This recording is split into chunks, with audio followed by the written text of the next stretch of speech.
میری پیاری دینی ماؤں اور بہنوں، السلام علیکم ورحمۃ اللہ وبرکاتہ۔ سیالکوٹ کی اس سرزمین پر میں بہت خوش ہوں اور اللہ رب العالمین کا شکر بجا لاتی ہوں کہ اللہ تعالیٰ نے یہاں ہمیں جمع کیا کہ ہم اس کا ذکر کریں اور کچھ باتیں جن پر ہم غور و فکر کریں۔ سب سے پہلی بات تو یہ ہے کہ ہم اپنی نیت کو خالص کر لیں اللہ کے لیے۔ خساران کے ایک آرمی جنرل کی مثال میں آپ کو دوں گی۔ ایک آرمی جنرل ہیں جن کے انتقال کے بعد لوگوں نے انہیں خواب میں دیکھا اور لوگوں نے اس کے بارے میں چرچا کی کہ وہ آرمی جنرل جو ہے وہ یہ کہہ رہے ہیں کہ اللہ تعالیٰ نے میری مغفرت فرما دی۔ تو پھر لوگوں نے یہ عرض کیا پورا ماجرا تو بتائیے کہ کیا خواب میں دیکھا آپ نے؟ تو کہتے ہیں کہ میں ایک بہت بڑے جو ہے کلف پر کھڑا ہوں، اونچائی پر کھڑا ہوں اور میں اپنی پوری جو آرمی ہے اس کو دیکھ رہا ہوں اور بڑے متاثر ہوتے ہیں اپنی پوری آرمی کو دیکھ کر کے۔ کثیر تعداد میں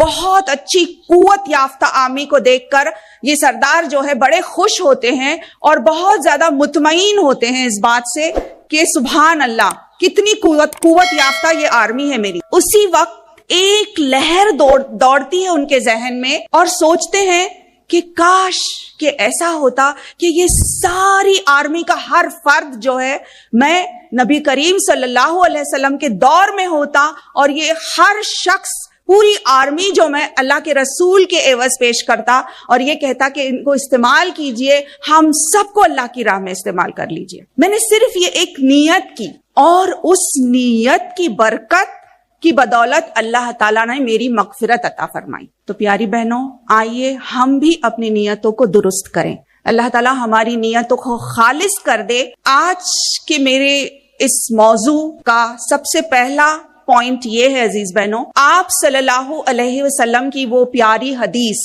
جس میں آپ نے جو ہے زمین پر 4 لکیریں اسٹریٹ لائنز جو ہے آپ صلی اللہ علیہ وسلم نے ڈرا کیے اور صحابہ سے پوچھا کہ آپ جانتے ہیں کہ یہ کیا ہے؟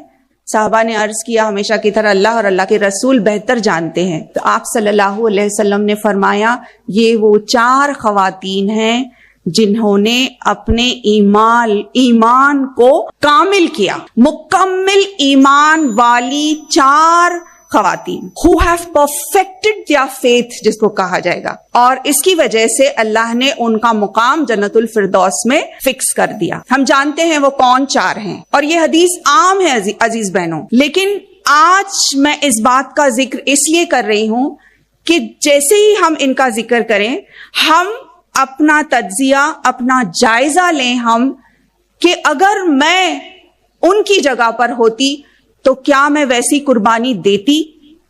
اگر ایسی آزمائش میری زندگی میں آتی تو کیا میں سچ مچ اللہ تعالیٰ کی راہ میں استقامت کے ساتھ عزم جو ہے نیت کے ساتھ کیا میں سچ مچ اللہ تعالیٰ کی نظروں میں کامیاب بندی ہوتی؟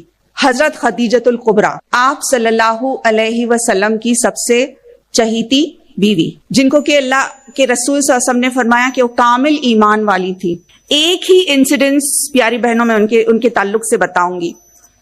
دیکھیے جب اللہ تعالیٰ نے سب سے پہلی وحی نازل کی اقرا بسم ربک الذی خلق، اس وقت آپ صلی اللہ علیہ وسلم کہاں تھے؟ غار حرا میں تھے اور آپ صلی اللہ علیہ وسلم حق کی تلاش میں اللہ کی عبادت اور اللہ کو یاد کر رہے تھے۔ اس وقت جب آپ صلی اللہ علیہ وسلم نے اتنی بڑی ہستی جبرائیل امین کی دیکھی، right from east to west, آسمان پر پوری چھائی ہوئی ہستی، اتنے زیادہ پر زندگی میں کبھی جو ہے خواب و خیال میں انسان سوچ بھی نہیں سکتا، اس طرح کی ہستی جب آپ نے دیکھی اور جب وہ آپ صلی اللہ علیہ وسلم کے قریب آئے اور کہا اقرا، آپ صلی اللہ علیہ وسلم نے کہا ما انا بقاری، اور آپ اس وقت ظاہر ہے کہ گھبرا گئے۔ اس کے بعد کا طرز عمل کیا ہوا؟ محمد رسول اللہ صلی اللہ علیہ وسلم کے پاس 4 آپشنز تھے۔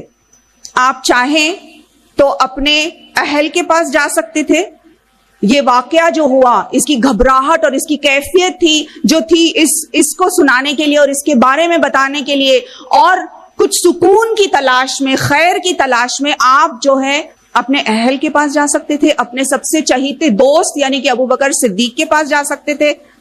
آپ صلی اللہ علیہ وسلم جو ہے کسی اور کے پاس جا سکتے تھے, یا آپ صلی اللہ علیہ وسلم حضرت اپنی بیوی حضرت خدیجۃ الکبریٰ کے پاس جا سکتے تھے.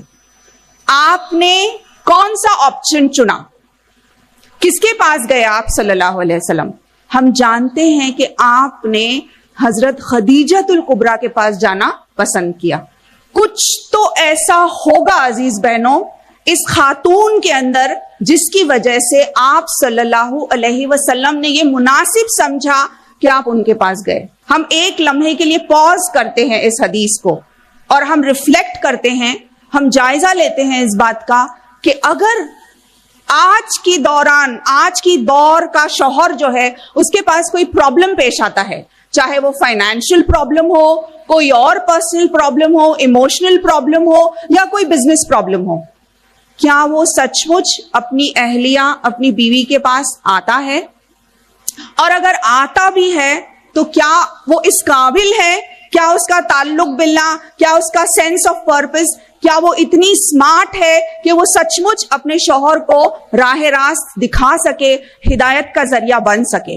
عام طور پر ہوتا کیا ہے, اگر فرض کیجئے کہ اتنے دنوں کے لیے اگر شوہر نہیں آ رہا ہے, کسی اور مقصد کے لیے جا رہا ہے, تو سب سے پہلے تو عورتیں جو ہے, بیویاں جو ہے شکایت لے کر بیٹھ جائیں گی کہ اسی لیے میں منع کر رہی تھی غار حرا میں جانے کے لیے, فون کالز نہیں کر رہے, آپ آ رہے نہیں, بچوں کا کیا ہے وہ دیکھ رہے نہیں, شکایتوں پہ شکایتیں ہو سکتی ہے.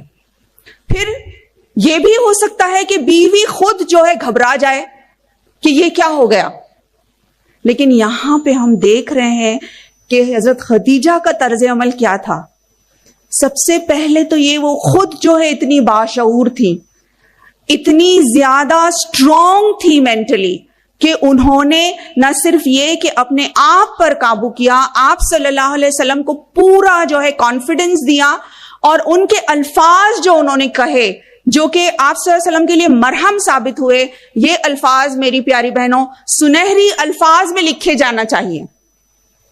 اور اگر رشتہ میاں اور بیوی کا ایسا مضبوط ہو جیسے کہ آپ صلی اللہ علیہ وسلم کا ان کے ساتھ تھا, تب انشاءاللہ تعالی بہت ہی صالح اور کامیاب نسلیں جو ہے پروان چڑھ سکتی ہیں.